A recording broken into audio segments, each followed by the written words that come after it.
What's this? Rhodesian fighting sticks. Very, very lethal. Oh, Rhodesian, of course.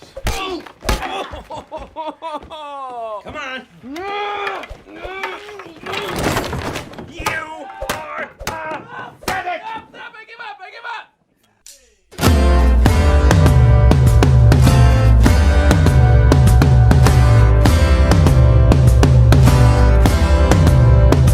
Here's a story of Rhodesia, a land both fair and great.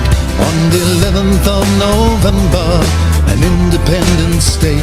This was much against the wishes of certain governments, whose leaders tried to break us down and make us all repent. But we're all Rhodesians and we'll fight through thick and thin. We'll keep our land a free land from the enemy coming in. We'll keep them north of the Zambezi to let rivers running dry, and this mighty land will prosper, for Rhodesians never die.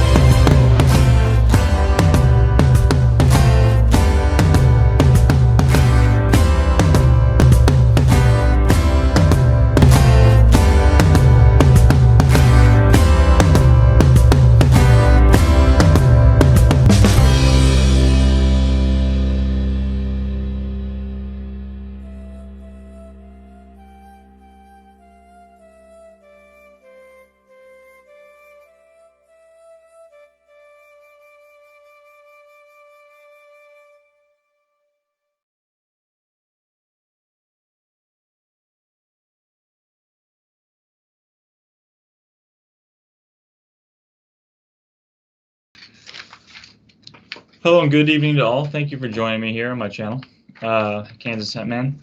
I am pleased to have the opportunity to finally introduce my guest for a highly anticipated discussion. He is a man held in such high regards by others that he was invited to spend time personally with the former Prime Minister of South Africa, P.W. Botha. A very busy man, his in-depth coverage of many crucial and oftentimes hidden and buried topics have garnered many influential people's attention. It isn't only the topics of which he covers, but the manner of which he presents and his ability to get you involved intrinsically in the story is what makes him so distinctly different from others. As a matter of fact, it seems just like yesterday I heard one of his discussions for the first time, and it's only snowballed from there. He constantly is being hounded and harassed by the entities that have been plaguing humanity for decades, if not forever, which is exactly why we should all be taking part in his perspectives and following his fight. We take for granted our freedom of speech here stateside and seem to forget that the slightest misstep in modern South Africa and to a certain extent Australia and Canada can land you in serious legal trouble. Now, it is for my privilege to welcome my guest for our multi-part discussion, author Jan Lamprecht. Jan, how you doing down there? How you holding up? Hi there, Chris. It's an honor to be on your show, and that was a really nice introduction. Thank you very much. You're welcome. Well, it's been ecstatic to have you on.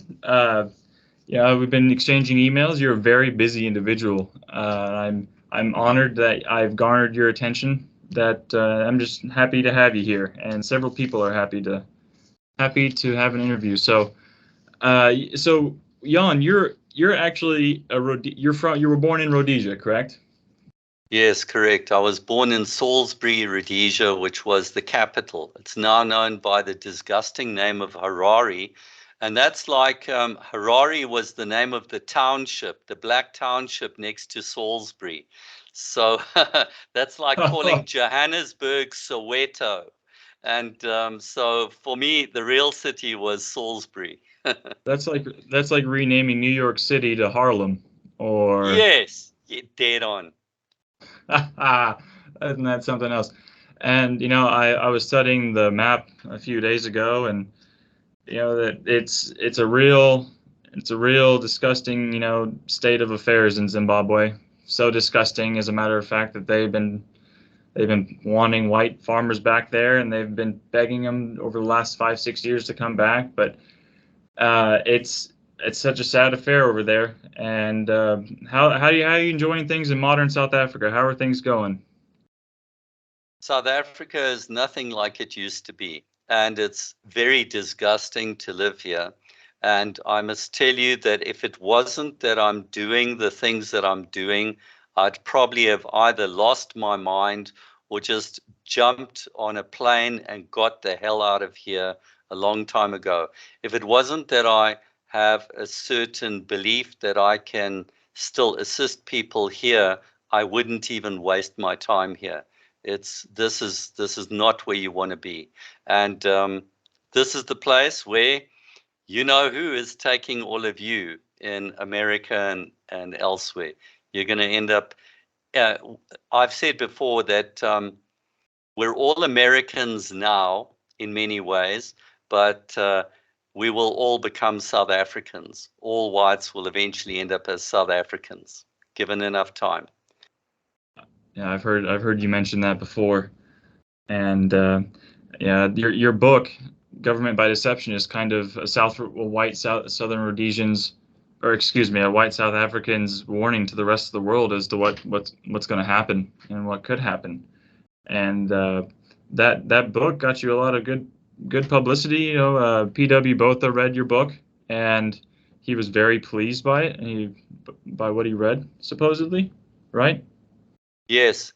When I wrote that book, the reason for writing it originally was not quite as a warning to the world, but as specifically as a warning to white South Africans, to say to them that because white South Africans were being fooled into believing that South Africa's different and successful, and it's taken a different path, and it's going to do better than Zimbabwe. So at the time that I wrote it, which was in the years 2000 to 2001, I actually dared to stand up in the midst of all this liberalism with Jews and white liberals and blacks. And they were all saying, no, South Africa, the new South Africa is great. And I dared to stand up and say, you know what? South Africa is going to end up like Zimbabwe. And that was the nasty message in that book. And I had to market it myself, and I struggled a lot. They were trying to stop my book. I paid for the publication of my book. I didn't have anyone who was willing to finance it. I paid for it. In fact, I published a version of it in America, and I only printed 350 copies in America. And I myself don't have a copy of those original copies. And if you can ever get hold of them, you've got a collector's item. They are government by deception, but with Nelson Mandela's face on it. And I couldn't do that in South Africa, so I had to change the cover to put Robert Mugabe's face on it. And when I did it in South Africa, I could publish more. You know, that's funny you bring that up. I searched your book for sale, and there's paperback copies with Nelson Mandela on the front, used for about $40 to $50. Maybe I should be buying as many of those as I can. I didn't realize how collectible they were. There are only 350 of them, and I don't have a copy. So if you do get one, I'll buy one from you. Yeah, I'm not joking. No Zim dollars. But yeah, so I had to struggle. I couldn't get any marketing done. I even wanted to try and pay for radio ads on. I've even got an Afrikaans radio advert that someone did for me, but the radio stations wouldn't run it. Nobody. I couldn't, even if I paid for adverts in the newspapers, they didn't want to advertise my book. I had to market it myself. That's how it worked. I literally had to put it on my website and try and spread it myself. And I did manage to find one or two bookstores that were willing to sell it. And I even there was a branch of a store in Cape Town where the quotes whites, the rich whites in the suburb, came and said they must remove my book from the bookstore. So let me tell you, from the beginning where I stood up and I said, South Africa is going to become another Zimbabwe, I was taking heat right from the beginning.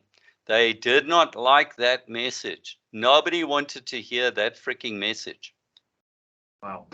Were you able to record an audio version of your book?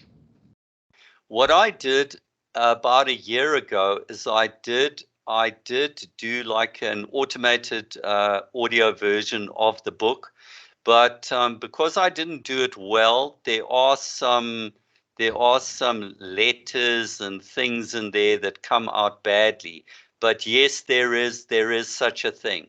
I can later look at cleaning it up and redoing it if people are truly interested. But I did put up a quick one, and you'll find it on my website and on BitChute.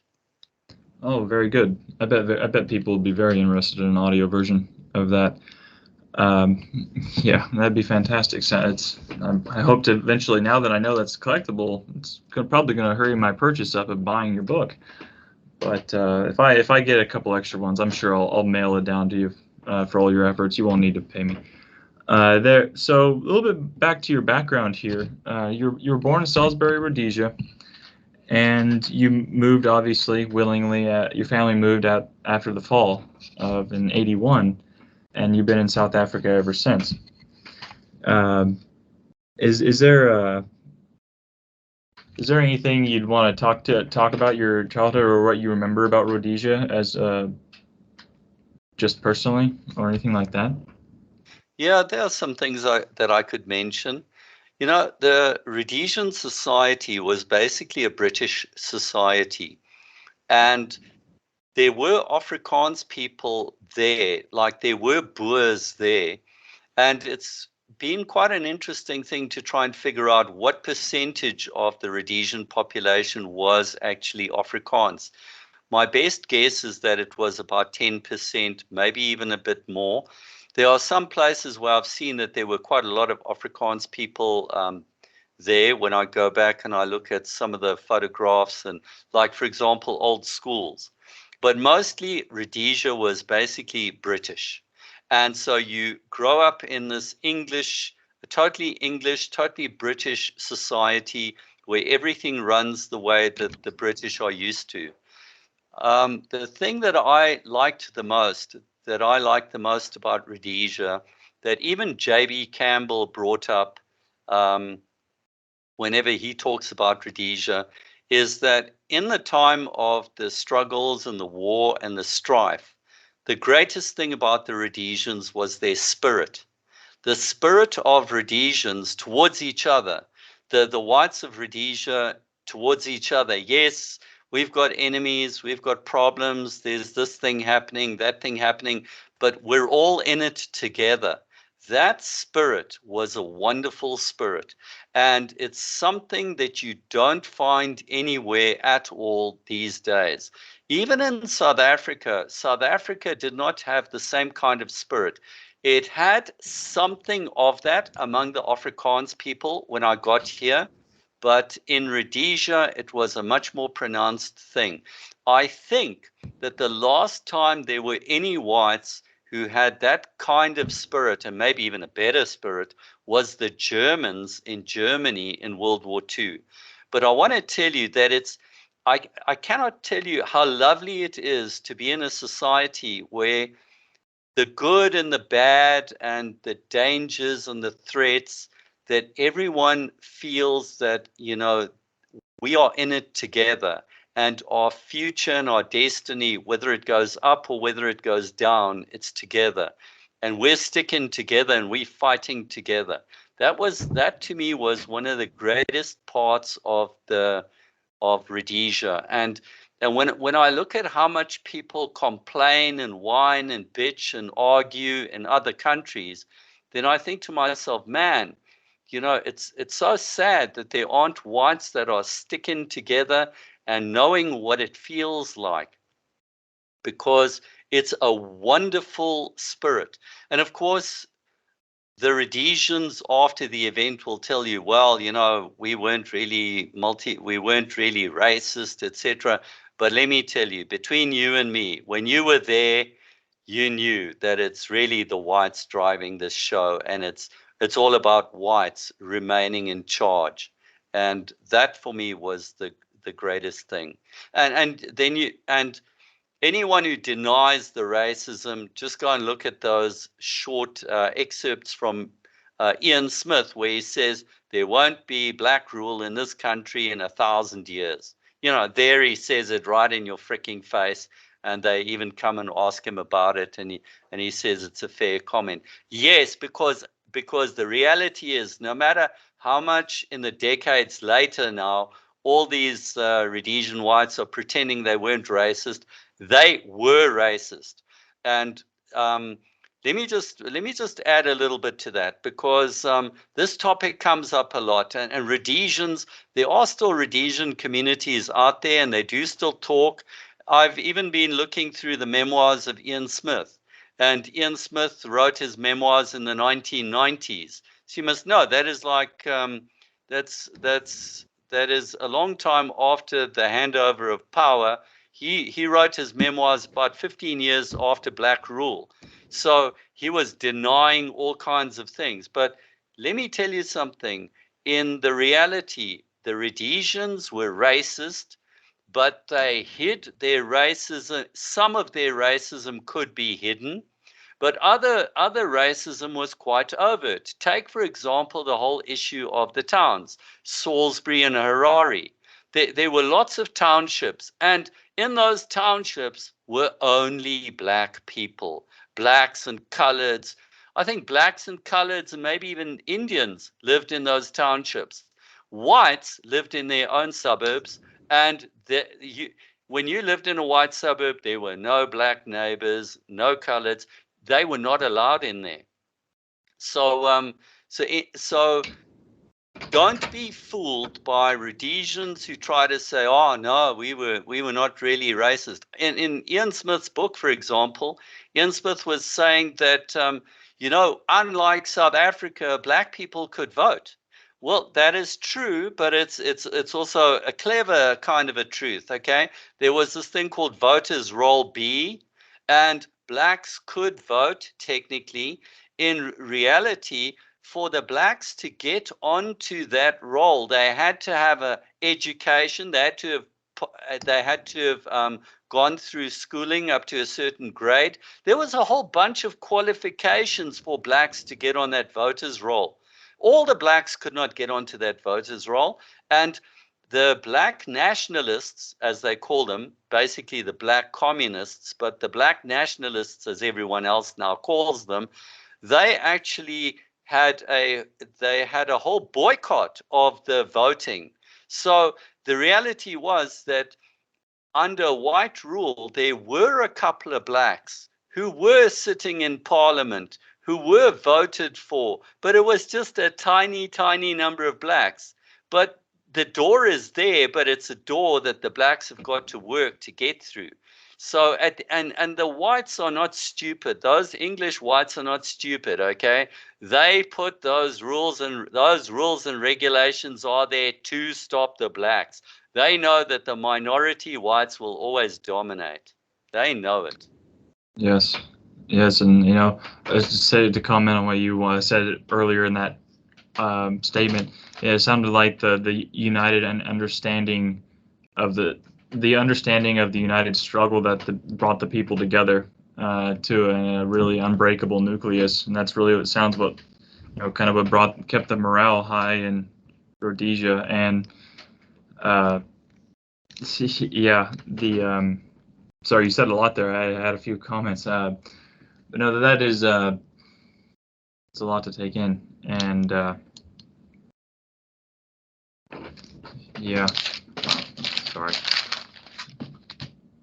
Just 1 second. Yeah, it's a complex discussion, and there are things about Rhodesia, South Africa, and the Portuguese here that you got to keep in mind, that even though we are whites living in Africa, we have got our own countries with their own rules. So the rules are slightly different in the different countries, and that also makes for an interesting analysis. And you'll see how useful it is when you dig into the deeper detail. That and now you say now I know that they were race realists, as they know that these people, you know, they shouldn't give people, you know, leadership positions to only the best blacks. But yeah, I've never heard it been explained like that. So sorry, I was a little bit Caught you dumbfounded. off guard a bit there. Yeah, you caught me off guard there a little bit. Yeah, exactly. Now, But the I truth is, Chris, that if you look at the Parliament of Rhodesia, you'll see the whole freaking Parliament was white. You'll see all the leaders are white males, and everybody knows that this is about whites ruling this country. That yeah, we say we'll let some of the blacks in, but the whole issue really is about whites ruling that country. and I see that as being appropriate, as Rhodesia is a white man's idea and achievement. Cecil Rhodes, no matter we can all question his doubts or his roots. You know, it was established as a British colony, and I feel like that's kind of how it should have been. Doesn't offend me hearing that really, but so. And in Rhodesia, of course, just like South Africa, white and black interracial marriages were strictly outlawed, and extreme strict racial societal rules like that, correct? There were things that were definitely like South Africa. For example, if I recall correctly, in Rhodesia, you had toilets for blacks and whites. If you went to public toilets, there were public toilets for whites and public toilets for blacks.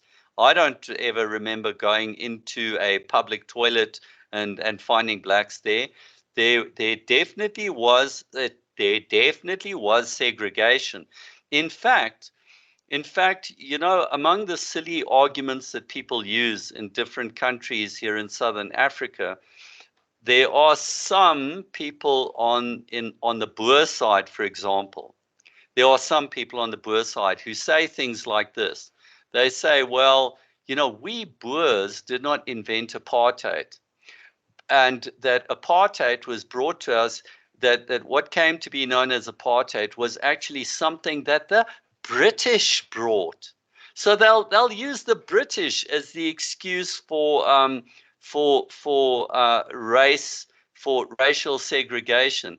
And of course, and yes, it's true. All the British colonies were racist. All the Portuguese colonies were racist. Everybody was racist. They just had slightly different rules and slightly different things. And the Indians kind of, you know, coming from where they came from, they kind of fit right in there and didn't really see much problem with that, I would assume, because of their caste system. But the Indians were treated, as best I recall, the Indians were treated like the blacks. In South Africa, the Indians were thrown into townships. Indians in South Africa had townships. I never recall in Rhodesia seeing Indians in white suburbs. The suburbs of Salisbury were white, period. No, that's. I wonder if they regret that simply because, you know, I hear a lot of modern violence between South Africa, between the blacks and the Indians. It's hard keeping up with modern South Africa, but let's move on to the UDI here real quick and get into the 11th of November, and let's talk about what prompted the UDI and the British selling out and being broke after, you know, selling out their race after World War II, essentially, and what prompted the Rhodesian UDI. So okay, in the case of Rhodesia, it's very interesting. Rhodesia was formed by Cecil Rhodes, but Rhodesia was actually created by a company, by a corporation, and the corporation was the British South Africa Company. And it was basically a company that was floated on the London Stock Exchange or whatever. So Rhodesia was the creation of this corporation owned by Cecil Rhodes. And some of the aspects of that corporation meant that this corporation basically rules the country. So the whites who went to Rhodesia were actually almost like employees or people brought in by the company. The original pioneers were brought in by the company, but the company actually ran the country. Then after the whites had lived there for 10 or 20 years, then the whites wanted to start ruling the country. They didn't want the company to rule the country anymore. So that is how whites later on then started actually taking control of the country. And by 1923, a very important date in the history of Rhodesia is 1923. In 1923, after the whites had been ruling the country for a time, because of the British power and control over South Africa, there was a referendum in Rhodesia that the whites could either join South Africa as another state, or they could continue ruling themselves. And they actually chose to rather rule themselves. It's a very interesting, fascinating what if they had chosen to become a part of South Africa. But anyhow, in 1923, they chose to rule themselves, and Britain gave them what was known as self-rule. So Britain would determine the foreign policy, but inside the country, the whites would run all the affairs of the country. So the whites run the whites are the parliament, the whites make the laws, the whites are the police, the army, the everything. So they rule themselves totally, and they started from 1923. It was like a very official arrangement, but it's very interesting how quickly things changed. You must remember that between 1920 and 1960 was only 40 years, but in those 40 years, a hell of a lot took place in Western civilization. You had World War I, you had World War II, you had the rise of communism. So by the end of World War II, with Europe being shattered, lots of people wanted to leave Britain. They wanted to leave Britain and Europe, and they were happy to move to Africa. So that brought quite a bit of a flood of people coming into Southern Africa, which helped to boost our population, especially the English population. So what happened was, after World War II, with all this weird communism that then started spreading to like Asia, later to lead to the Vietnam War and all that kind of stuff, the communists, the Russians, had been working behind the scenes to foment revolution across the British Empire. And the moment that World War II ended, this unhappiness now started becoming the main theme, because the war is now over, Germans are now destroyed, and now the next problem arises, and the next problem is the black problem. So you got suddenly across Asia, you got Asians who want independence, Indians want independence, and in Africa, you want blacks wanting independence. So this nonsense already started by about 1948, and that started leading to problems. So what happened was, the Rhodesians were looking at wanting to get official independence from Britain then already. And it seems to me, as they were pushing for this independence, the British were kind of trying to push back. But it looks to me, and I'm still doing research, so I'm going to say some things. Maybe later I'll change my mind, but this is as I understand it now. And that these Rhodesians already immediately after World War II were starting to push for, we want to rule ourselves. We have been ruling ourselves. Give us independence. You're saying that you're going to give some of these blacks independence. Give us independence. And then what the British did was they did a very strange thing. They came up with this idea of the Federation of Rhodesia and Nyasaland, which was basically Northern Rhodesia, Southern Rhodesia, and another little country called Malawi. So Northern Rhodesia is nowadays known as Zambia. Southern Rhodesia is known as Zimbabwe. So, but the most of the white population was living in Southern Rhodesia. So anyway, Yeah. so the Rhodesians were kind of, I think they were kind of fooled, and they were fooled into, okay, we're gonna create this federation. It's almost going to be almost as powerful as South Africa. Not really, but maybe like a third as powerful as South Africa, hopefully. And it's this big piece of territory. It's going to be a British-ruled territory. Whites are going to rule it. And the theory behind it was that they are going to speed up the development of the black people. And the whole purpose, listen to this thing, because this is so ridiculous. The blacks were wanting independence, and the blacks were saying they want independence, and the British formed this entire thing that existed for quite a number of years so that the whites could build infrastructure and speed up the development of these black countries that are now known as Zambia and Malawi. And so, and the whites from southern Rhodesia were the driving force and were exporting like their technology and their expertise, etc., to build those countries faster. And you know why? To make the blacks so that the blacks don't want to leave. So the blacks want to stay in the Federation.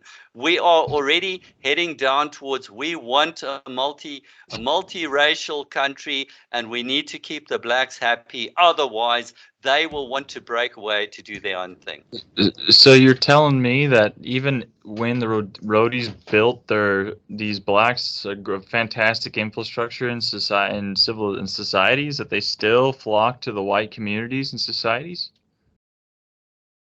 Well, basically what happened was you must remember that Malawi and Zambia were a lot more backward than Rhodesia itself, in the same way that Rhodesia is much more backward than South Africa. But yes, the Rhodesians built lots of infrastructure. They helped to get infrastructure and speed up things for blacks. Blacks were promoted. Blacks were even promoted and made junior government ministers in the Federation. So they did all these liberal things, all the liberal stuff that you people are doing, that like the Canadians are doing and the British are doing now, and that you people in America have been doing by promoting blacks and getting them into as senators and mayors. The whites were doing that in the Federation in the 1950s. Well, guess what? After doing that for, I can't remember how many years the Federation lasted, but after doing that for a couple of years, guess what? The blacks said, no, we want independence. We want nationalism. We want nationalism. They're not interested in living with the whites and living better. They want to control their own countries. So that then resulted in the breakup of the Federation of Rhodesia and Nyasaland. And so Northern Rhodesia, the blacks said, we want to rule ourselves immediately now. And the same happened with Malawi. Now, when the British had managed to talk the southern Rhodesians into this Federation of Rhodesia and Nyasaland, they had said a couple of strange things. The British had said nobody will be allowed to secede. Once this thing starts, this thing stays. But the next thing is, a couple of years later, the blacks are causing a ruckus and the blacks are protesting and all that kind of stuff. And these blacks now want out. They want to own it and run it all themselves. So the British then say to the blacks, oh, okay, now you can have it. So the British are basically breaking their own promises. And the white Rhodesians are saying, but hold on, you said, there's going to be no secession. But if you're allowing secession and independence for the blacks, then why don't you let Rhodesia have independence? So now the British are caught. and it's a long, complicated story, but that'll give you some of an idea of this political debate that went on between the whites of Rhodesia and the whites in London, and how this whole thing then fell apart. So the British then gave Northern Rhodesia independence, and it became Zambia, and it was a black country run by blacks, and they did the same to Malawi. But now here are the whites of Southern Rhodesia saying, well, give us independence too. But the difference is that Southern Rhodesia is run by whites. Now the British say, well, we'll give you independence, but you got to bring black people into the parliament and so on and so forth. So that is how this game played out. And isn't that when Ian Smith was, of course, he said it originally, then the media went crazy on it, and, no black majority rule in 1,000 years, and then Wilson declared that act illegal, and that's when the sanctions were dropped? Yes. So the bottom line is that after all this debate and wrangling that continued for years, the whites in Rhodesia eventually realized that, there's no ways the British are going to let them off the hook. What is quite interesting is that the Portuguese and the South Africans also were busy being concerned by all the violence, because the Russians were already busy in Africa. You'd already had problems in Kenya in the 1950s. Whites had been killed in Kenya. You'd Yes. already had problems in the Congo. There'd been lots of war and fighting in the Congo. So Portugal was already seeing, oh God, because also prior to the breakup of the Federation, the British then came in 1960 and they said, we are handing over all of our empire.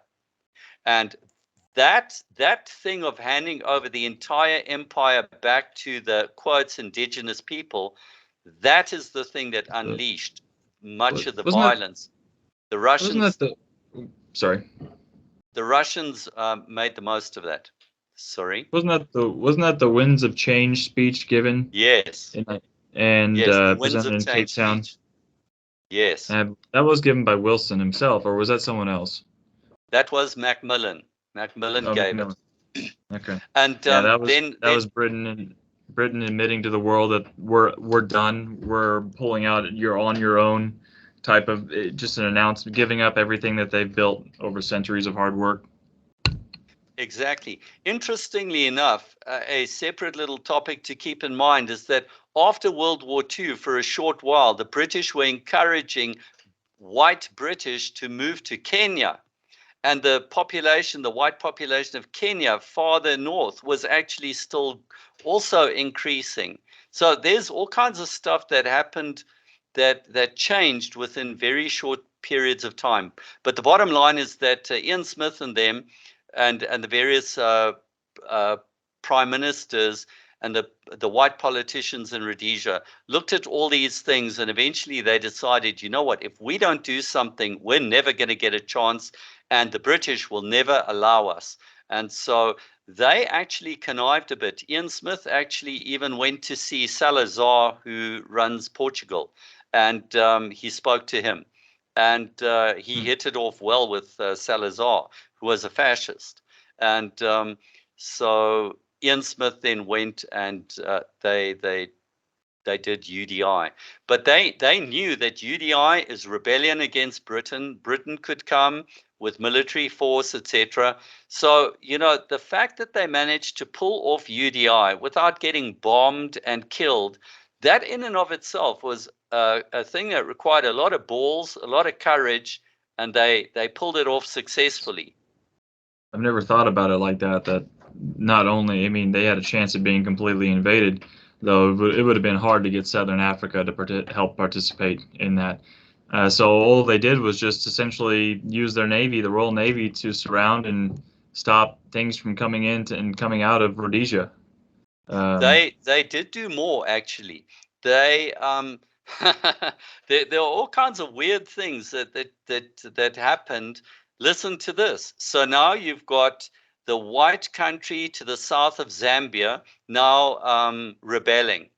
The next thing you know is Kaunda, the black president of Zambia, goes to Britain and asks Britain to protect him from the white racists in southern Rhodesia, And the British send their Air Force, the Royal Air Force, went to Zambia and patrolled the border of Zambia for several years to, quotes, protect these blacks in Zambia from the, quotes, white racists of Rhodesia.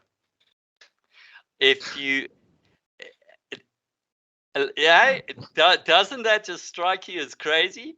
What a waste of resources. What a waste of manpower. I mean, holy Jesus. You know something? If there is a video that I did where I discussed that and I even put out some of the evidence about it, it'll blow your mind. And do you know that the the RAF pilots, who were all white, of course, the RAF pilots who were flying the patrols on the border, they had to talk to the main airport that like controlled all the air traffic in the region was actually Salisbury.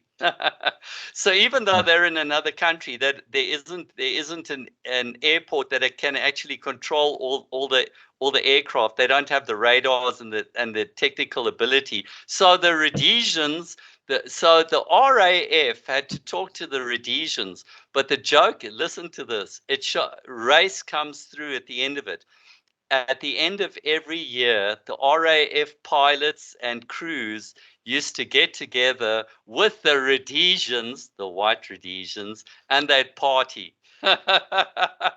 They're there to fucking protect the blacks, but at the end of the day, Yeah. everybody knows who's white, and they get along. They know each other. They know they're never going to shoot at each other. It's the most ridiculous thing. There's a special video about it. Wow. It's the video I think the video where I deal with it the most is the one about why the British did not invade Rhodesia. And the short answer to it is that Rhodesians supported Britain so much and fought so much in every war that the British wanted them in, that when Wilson, when the Prime Minister Wilson went to the generals and the top military people in Britain and said to them he wants them to invade Rhodesia, all the top military brass in Britain said no. They said, no, we're not invading Rhodesia. These people fought alongside us. We're not going to go and fight them, period. That is why, at the end of the day, that is all that Wilson could do. So there's some interesting and fun and good lessons in that. That's utterly hilarious. The fact that the RAF would have to take off from Rhodesian airports and runways to then go fly over to the other side of the border to protect the blacks from the fictional white racist threat, then land back at the Rhodesian airport. Sorry, I described that wrongly. They did fly from places in Zambia, but they didn't have radars. They didn't have radars that could control the whole region. So they would take off and land in Zambia, but when they needed to do like air traffic control, they had to liaise with Salisbury. Sorry. Oh, gotcha. Gotcha. Okay. But the whole thing is fucking crazy, eh? It's just nuts. Yeah, that's ridiculous. It's so sad as to how quick the British are willing to comply with a fictional threat from some African nonsense country about a racist white Rhodesian fictional threat. It's crazy. Yeah, that's something else. Wasn't Rhodesia, and it had about 200,000 population at the declaration of UDI in 1965, right? Yes, it was about 200,000, and it may have gone up to about 250,000 or close to 300,000 for short periods of time. The white population actually did increase for quite a few years because despite sanctions, despite all the negative stuff, there were whites who were saying, hey, we like this place. And other whites were actually immigrating for a while. For the first 10 years, it actually went very well, despite all the sanctions, despite all the problems. But we must admit also that Rhodesia could not have survived if it wasn't for Portugal and South Africa watching our backs. Yes. Without them, we wouldn't have been able to survive. And from my understanding, listening to you, it was up until 1974 in the Carnation Revolution, coup d'etat in Portugal, that all the white Southern African countries were winning overall. The Rhodesians there wasn't any attacks. No white people were being attacked in Rhodesia. Southern Africa was pretty much peaceful. The Angolans and Mozambique, everything mostly was under control. And am I correct in saying that? You understand exactly correctly what was going on. Yes, absolutely so. That until 1974, all these threats and sanctions and terrorism and Russian activity and Chinese activity, despite all of that, the whites were still winning everywhere in Southern Africa.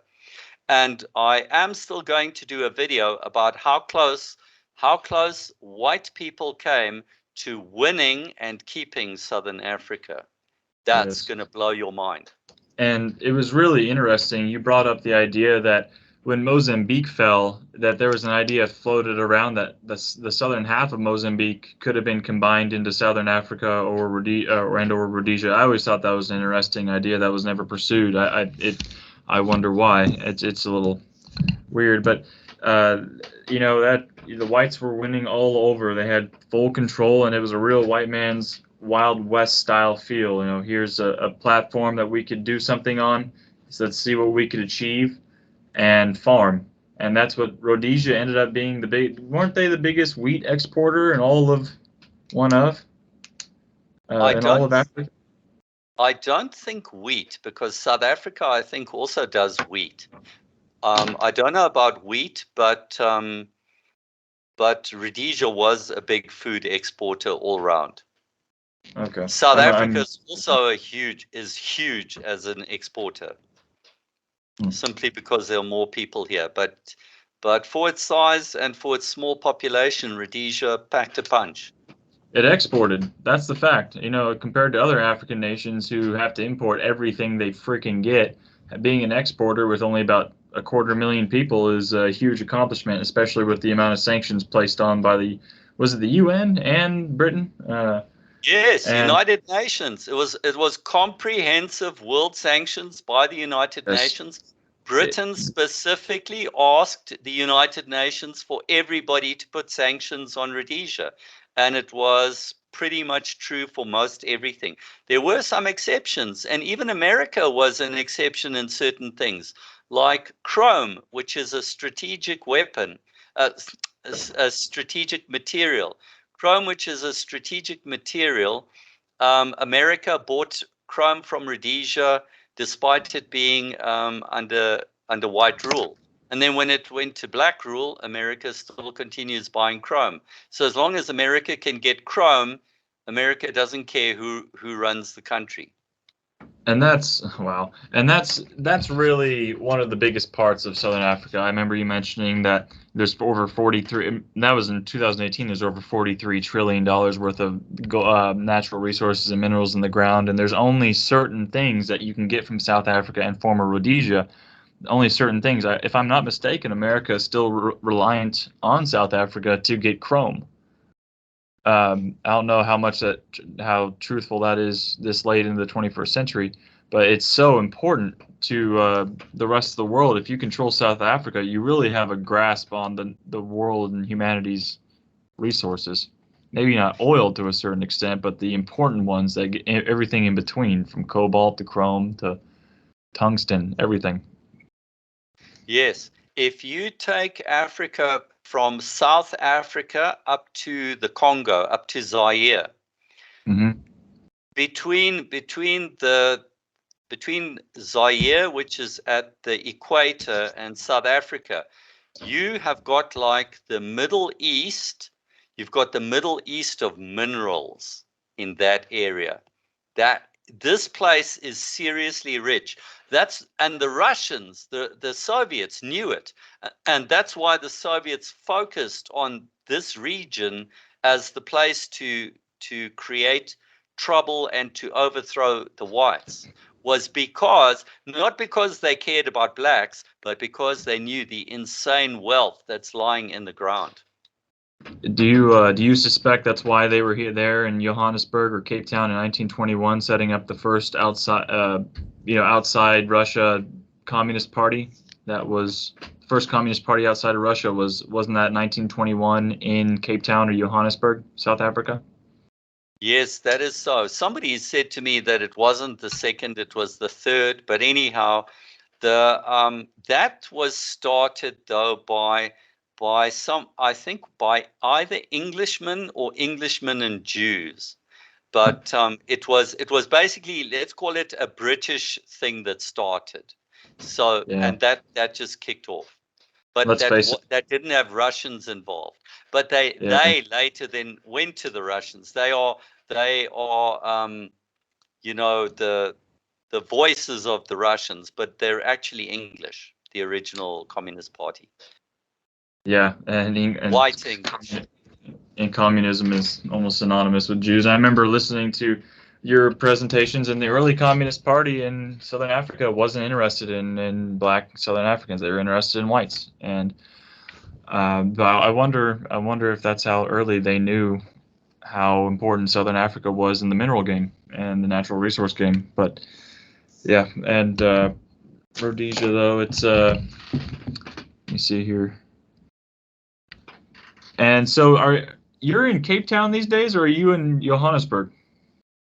No, I'm in Johannesburg. Johannesburg. Okay, cool. And let me see here. So where were we? Sorry, we were on the UDI and the Carnation Revolution. Oh yeah, busting sanctions. Busting sanctions was it seems like Rhodesia found that a little easier, whether it was dressing up their planes at foreign airports to do trades with millionaires or throwing a coup d'etat on the Comoros Islands with the French. They were able to get around all sorts of sanctions, and I can comment on that.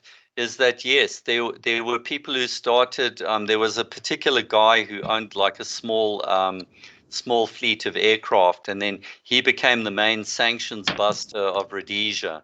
And so he would then send his planes to various places, mostly to Europe actually, and they'd fly into places in Greece and Italy and where have you, and they'd actually load up with a whole bunch of cargo, could be meat, could be anything, and they go and then they go and they trade. And yeah, they were doing that kind of stuff. South Africa later did similar stuff as well in a much more organized way. In the same way that the CIA has got like a secret fleet of aircraft, so too did the South Africans have a similar thing. But in Rhodesia, it was this sanctions busting guy. And we had arrangements with the Portuguese so that we could sell or use Portuguese companies as the front for our exporting, but the same thing between the Portuguese and the South Africans, we basically had open doors to their markets. Plus, then the sanctions busting on top of it was like Rhodesians dashing off mostly to Europe, and then they go and they sell things there quickly on the sly, and they had no problems. Europeans had no problems with it, you know. The overthrow of that Comoros Island is actually a project between Rhodesia, France, and South Africa, where some Frenchmen said these Frenchmen who were fighting for Rhodesia came up with the idea of let's overthrow that black island, and you know, let's use that as like a backdoor. And the Rhodesians liked the idea. The French government gave the thumbs up. The South African government gave the thumbs up. So Rhodesia flew the Frenchmen to the Comoros Islands and they overthrew the government. And that became another backdoor for France, South Africa, and Rhodesia. It was quite a quaint little exercise. I was looking into that island nation. That overthrow probably couldn't have been that hard or that difficult. Yeah, they were clever white South Africans evading nonsense sanctions. It's absolutely nonsense. There was something I wanted to ask you earlier that when you said almost at the beginning, I was wondering about the Rhodesian military early on, and between the Boers and the Englishmen who made up the country. Was there any unusual ratio? Like, was the military made up of Boers or British primarily, or blacks primarily fighting for Rhodesia?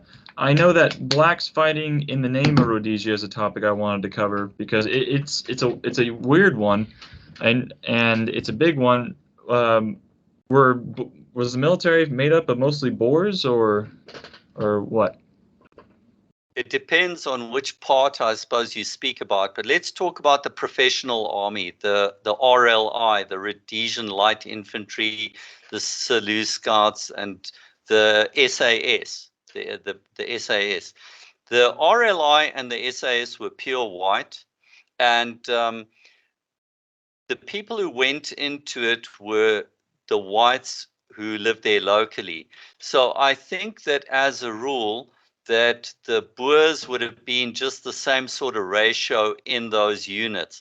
But it is interesting that you will find a couple of Boers appear in places more for publicity purposes, and not because they are Boers, but they ended up being just the poster children for the Rhodesian army.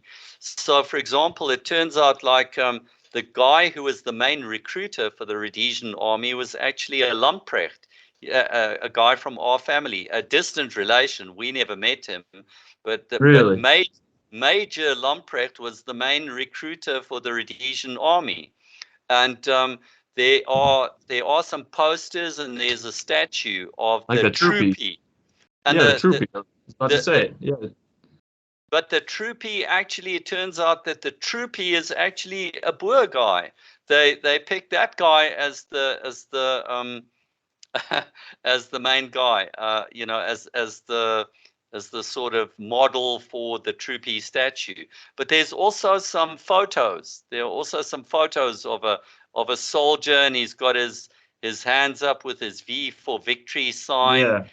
And that's all. It also turns out that guy was also a Boer.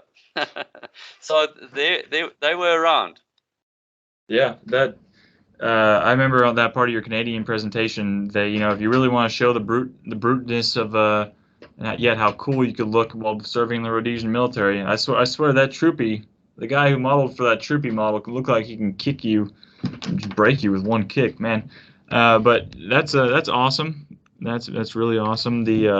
And in terms of blacks who fought for Rhodesia, because this is a supposedly white supremacist abusive state that doesn't take care of blacks, to the foreign eye, but yet they had lots of blacks fighting for them, whether it was the Bushmen, I figure, who didn't like the Zulus or were former communists, or one of my personal favorites, the Renamo fighters. Can you go into a little bit more detail about blacks who would have fought in the name, and maybe why they would have fought, and how loyal were they truly? Okay. Yes. The main unit, there was a unit called the RAR, the Rhodesian African Rifles. That was a black unit, but a black unit commanded by white officers. So you have a black unit, all the troops inside the unit are black, except their commanding officers are all white. And those blacks, blacks in Africa blacks in Africa weren't totally stupid in their analysis always of things. There were debates between blacks as to whether black rule would be better than white rule. And there were blacks who told other blacks that it is better to be ruled by white people than to be ruled by black people. That kind of debate is something that you never hear about. And the black communists who eventually came to power in Africa were ruthless. When they found another black who was pro-white, they didn't go and debate with him, they'd kill him. And so you have all these liberals telling you, oh, well, this and this, and if the blacks were like this. Meanwhile, the reality is the quotes black nationalists come and murder those who are against their ideology. They fucking kill them. And so you must know that for the blacks might not have been that loyal and that determined to fight for the whites, but they could get a great job with good career prospects from the state and they may have that may be good enough for them. There were maybe a handful who were much more loyal, and but it was there. But they are not as loyal as the white troops. For the white troops, it's I'm fighting for my country. For the black, he's not too worried. If the whites lose, he can go to the other side. In fact, there's so all this liberal stuff that they teach you, but the truth is that yes, there are lots of blacks who are armed, and they do as their white masters tell them to do. And South Africa functioned in the same way. There are blacks who fought for apartheid South Africa. Yeah, and there are also the mercenary effect. They fight for anyone. But I mentioned that you mentioned the blacks killed blacks who were friendly to the whites. I'll tell you, they didn't just kill them, shooting into a pit type of thing. It was the most brutal, heinous behavior. Whether it's going and getting a necklace, and I'm not talking going down to the jewelry store. I'm talking about having a tire filled with petrol and burned around your neck, type of thing. And I've seen some of the pictures. Communism is already barbaric enough, but when you mix it with Africans, it's some of the most heinous behavior I think I've ever seen especially with the interracial violence. And I must tell you that some of the things that have happened to whites, I remember my brother, for example, at a point during the war, my brother told me about another farmer, because my brother lived in a small town called Marandelas, and another farmer in that area was caught and killed by the terrorists. And my brother actually came one day and he said to my parents, and he said, you know what? When the blacks caught that guy, they hung him upside down and they hamstrung him.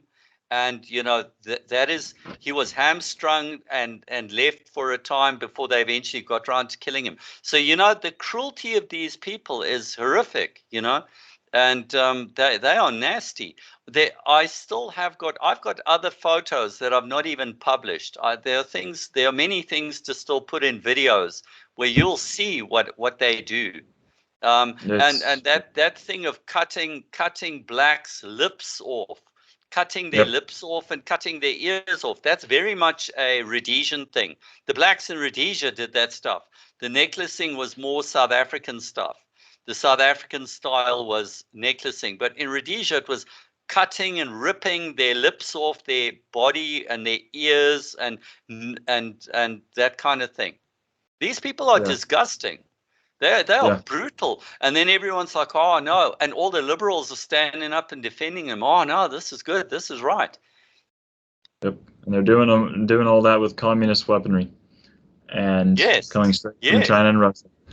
And sometimes coming from the West. But it's absolutely heinous. And a lot of that behavior actually turned blacks to fight for whites. It was a lot of the people, from my understanding, a lot of the blacks who were loyal and would fight to the death for whites were the ones who had their families chopped up and massacred with pangas, what you Americans, my fellow Americans, would call machete, and chopped up to bits and beheaded. And it's truly disgusting. And and I remember what you talked about that happened between the Portuguese and the blacks, which tended to be the worst of the worst in all of Southern African violence. And that I remember pretty much how their principles in society may have fed into that, how the Portuguese actually incentivized and promoted interracial marriage, and maybe there was something to do with that involved. But how you mentioned how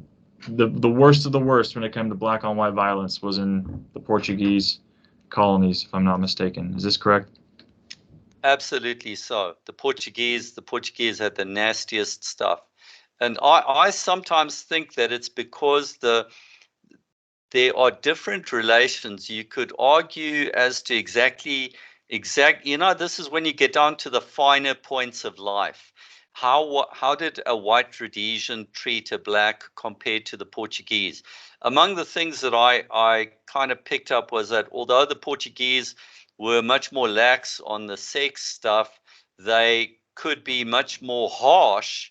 they could be much more harsh and domineering to the blacks as well.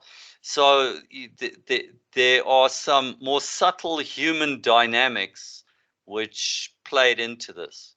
Yeah, and for a comparison, correct me if I'm wrong. Remember that battle you mentioned? I forget what it was, but it was the last mass attack where the blacks had on the Portuguese, and it was 30,000 to 5,000, and Carmona. Carmona. And what the Portuguese didn't seek and destroy individuals in charge. They went in on a black massacre. They went on a black ass kicking spree. And in comparison to the Rhodesians, I feel like they would have been with the Selous Scouts more tactical with it. Maybe I don't know if that's an accurate comparison, maybe, but yeah, I remember how the Portuguese really handled that battle after the military was able to catch up. That topic is a very interesting topic, and I'm busy working on a video about why white men lose wars. And in there, I'm discussing these kinds of things more closely. But yes, the interesting thing is that the Portuguese civilians, not the Portuguese army, the Portuguese civilians, once they got angry and they were furious that their own families had been killed, etc., then it was gloves off and they kill every black they come across. And it was amazingly effective. They were more effective than entire armies. But that's got to do with the difference between military and civilian. Yes, sir. That's you gotta show them the boot. Some righteous anger. Put them back in their place. And I don't think that the Rhodesians or South Africans would have ever handled that handled it like that at any point. I think that there's a lot more restraint that comes from the South African and Rhodesian people. That's something else. The campaigns that the Rhodesians went among to fight the Russians and the Chinese from getting their tanks. And, their neighbors, they didn't care. They didn't ask permission to chase down black terrorists when they ran into Mozambique or when they ran back into, Zambia. They just chased them, and they did what they want. They did what they wanted. If there was bridges that the black terrorists were using in Mozambique to get their troops and tanks across, and they'd blow it up, and they'd even bring black economies next door to a halt for years because of these incredible actions of the Selous Scouts, if I'm not mistaken. Yes, the efficiency of the Rhodesians is kind of mind-numbing, as a matter of fact. And then they pretty much went home at the end of the day, kind of like a hunt, almost. There is a lot more cooperation between the whites in southern Africa than one realizes. It took me quite a while to dig deeper into these things. Those bridges that were blown, although the Rhodesian army took the credit for it, there were actually South Africans from South Africa in there as well. It was that may have been a more of a white project. There were battles where there is something that I've discovered since I did my videos and since I did that talk, is that I have uncovered that there was some kind of secret military alliance between Portugal, Rhodesia, and South Africa. And that alliance allowed them to call on each other. And South Africa was like the main power that could be called on. And there is a specific battle. There was one time when the Rhodesians specifically came to South Africa and asked South Africa for the South African army to come and fight alongside the Rhodesian army. You might remember that story that I told about that stupid Bishop Abel Muzorewa.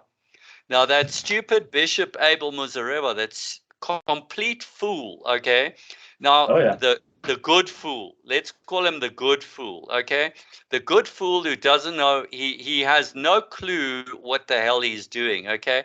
But the reason he's in South Africa is because of General Peter Walls. General Peter Walls is actually coming to South Africa. This is what I've been able to piece together. This is my best guess. Peter Walls wanted to come to South Africa so he could speak to the South African military because he needed military help immediately. there was a big battle that was fought in southern Mozambique where the Rhodesian army and the South African army fought together against a massive concentration of blacks. That was like one of the last battles that was fought. It was probably the biggest battle of the Rhodesian War. Was that that I wasn't that I was that forget the its name battle now. was that the battle with all the Rottels and the tanks and the T-50s, or was that something else? No, that you're probably thinking of Angola. I actually Oh, didn't I am. mention that battle in that presentation. That battle is something else. I need to actually maybe deal with it separately one day. But it was a big battle, and the South African Army and Air Force dived in because there were quite a few South Africans who were killed because their helicopters were shot down. So that And was this was one of the one of big. the last. This was one of the last, if not the last, big battle of the Yes, Bush Wars. yes, yes. One of the last, if not the last. And it was And in southern Mozambique. I'd have to go look it up. it wasn't just a little skirmish. It was a doozy. It was big. It was everything that the Rhodesians could throw at it and everything that the South Africans could bring as well. It I was a look it was a big one. I look forward to you achieving and skirting around the details of that. The battle, the efficiency of white soldiers and white armies in southern Africa is astonishingly amazing. Outnumbered with inferior weapons and inferior guns, able to take out Soviet tanks. Of course, they're being armed and driven by blacks, so we have a little bit. You got to take that into account. But I urge people to check out some of the videos of yours and the presentations of yours I have, and it talks specifically about the efficiency and how well the Rhodesian and South African armies performed.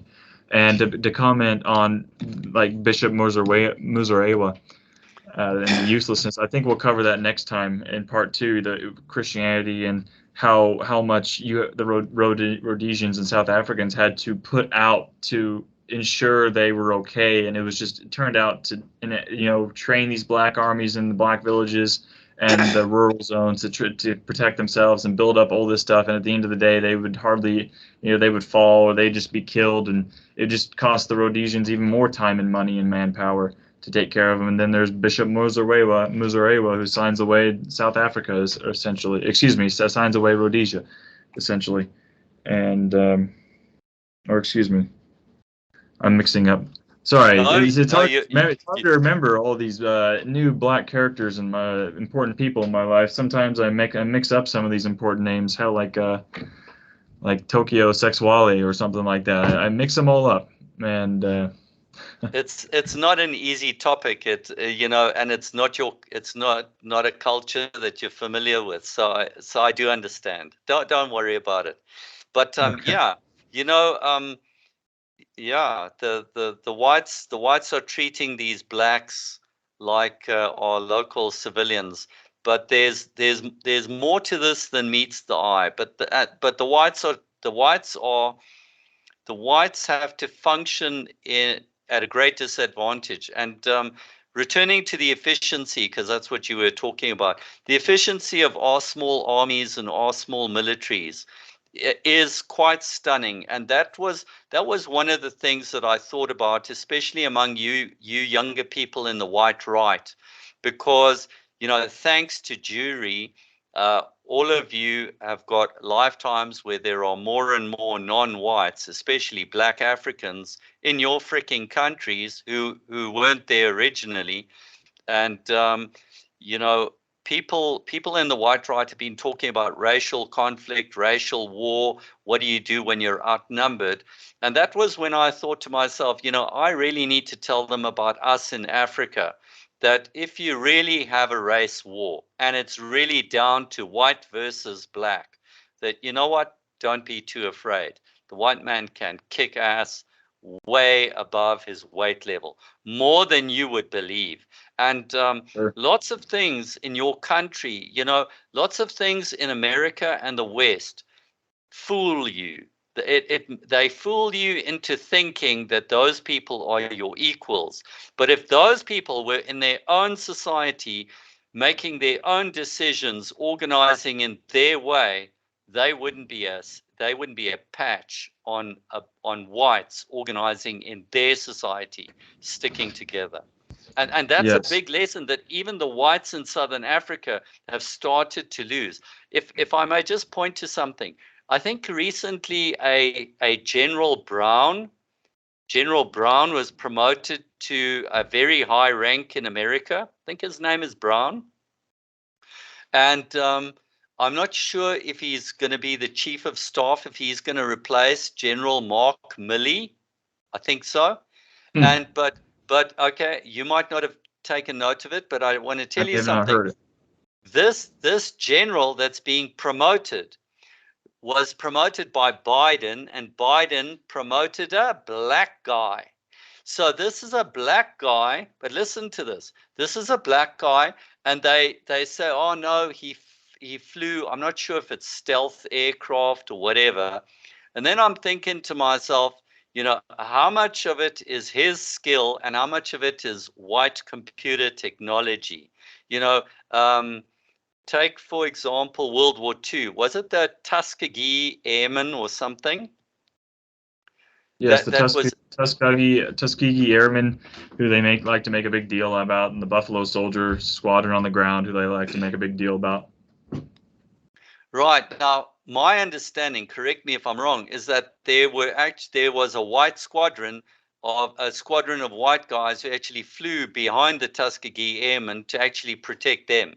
That is what a guy from the that's what one of the old guys from the American Nazi Party told me when I was in America. He said to me that what they don't tell you is that the blacks were protected by whites.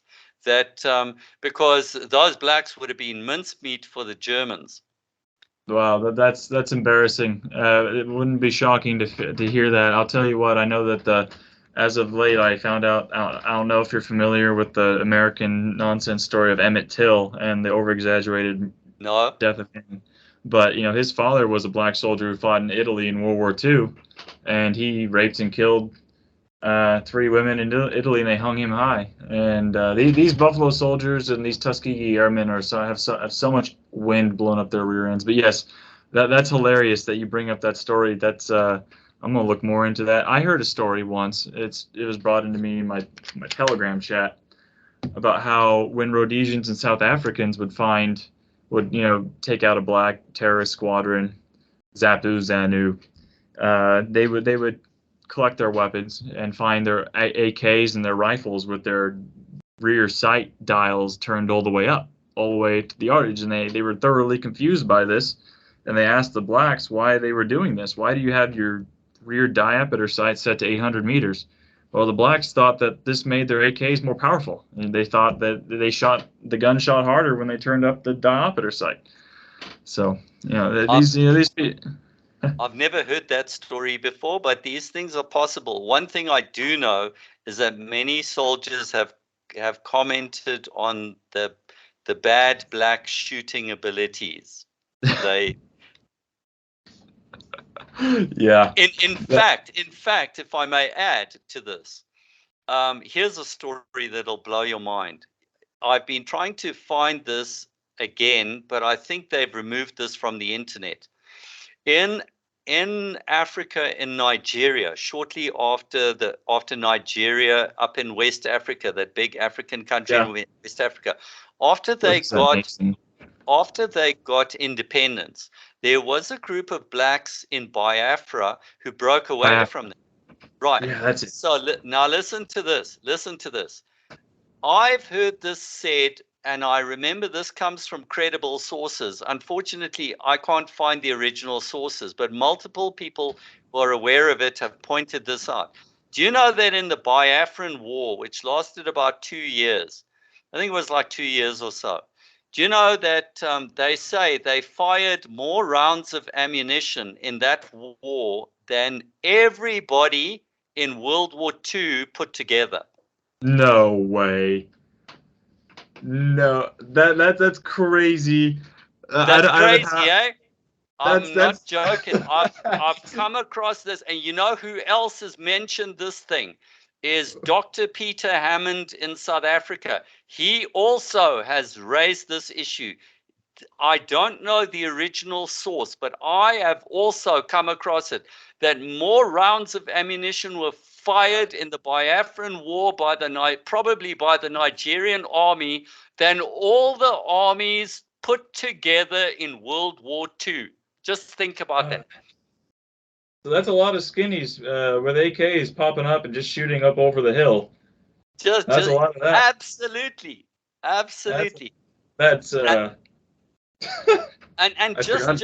just watch some of these fights and some of these blacks even now, and you'll see all kinds of weird things. I saw another thing recently, a little bit off the thing, and we must wind up shortly anyway. But I saw once a video where in recent times in a black African country, some black guy climbed on a vehicle and there was another guy with a rifle and the guy was just firing. And then suddenly the guy just pulls off a shot and the other guy drops dead off the fucking vehicle. Yep. You've I've seen that it. video. That's a big Russian Soviet machine gun, and that it's the lack of I don't want to say lack of evolution, but you know the lack of awareness is just absolutely crazy. The it's white man's technology that they're just abusing, but that's also why I point out the inefficiency and stupidity of these people, and I say that's why we shouldn't fear them. You know, go and test these people. You know, what is one afraid of? It is these people are being protected and made to appear successful when in fact they're total failures. And like you've said, they're permanently unhappy people that are just never gonna be happy ever. And I circles back all the way back to the first episode I ever watched of yours, and I sent that link originally when I emailed it to you. You talked about just how like every problem that they've faced, you know, ever since, you know, the housing problem that old gentleman that you talked about in your that video. You could have solved all of this, but you know, 5 million houses and how many years it was, Mandela said, but you know, its efficiency of whites is second to none, and we've proven that. And you know, we will have to be wrapping it up here shortly, but I want to ask you something, just kind of a fun question here. I have some dog people in my family. Do you you know, ever had a Rhodesian Ridgeback? In the case of my family, no, we haven't had a Rhodesian Ridgeback. But Rhodesians were amazing dog lovers, and Rhodesians had lots of dogs. And whites in Africa generally are quite into dogs, but Rhodesians especially. I can remember people having like dogs in their car, 3 or 4 dogs in their car. In Rhodesia, people really loved animals a lot. It's a white feature, and whites look well after their animals. Yeah, and with the black farms, animals always skinny. Yeah, with the farm attacks, you know, you have to have 4 to 10 dogs on the property, and it's you know, it's kind of in a rumor here in America that blacks are afraid of dogs, and you know, got to have one. They're fantastic, and but yeah, you know, I've enjoyed this talk, Jan. We're gonna be wrapping it up here. We're about an hour and a half, and so I want to thank you for being on here. And eventually, we're going to have a part 2, and we're going to get more into Rhodesians fight in the fall of Rhodesia, and eventually. But is there anything that anything else you want to finish up on? Anything else that you want to say? I can't think of anything offhand. I just think that I will also mention that I'm still digging and doing more research and putting out stuff about how the whites worked with each other, because the whites in Southern Africa liaised also with certain whites in Europe. And at the end of the day, the only whites that really helped us were whites in Europe, especially the French. And the whites of Europe were the only whites that we could turn to. and that's an important thing. And I want to do more videos on the relationships between the whites in Southern Africa and the whites in Europe. The British and the Americans didn't lift a finger. They just stood by and didn't care and didn't help at all. But there were Europeans who did try to help us, from Spain to Portugal to Italy to West Germany to France, etc. They were people we could turn to. Good. Great. I look forward to that. And I look forward to that battle in southern Mozambique that you mentioned earlier. Any information that you gather on that, I look forward to. And let's leave it off with the fact that, you know, for white people, you need to keep hope, keep your hopes up. And like General von Manstein said, there's no desperate situations, only desperate people. And that was off one of your latest discussions you did, and of which I enjoyed. But Jan, I want to thank you, and we'll see you next time, okay? Thank you very much. It's been an honor being on your show. Take care. Thank you. My privilege. Thank you.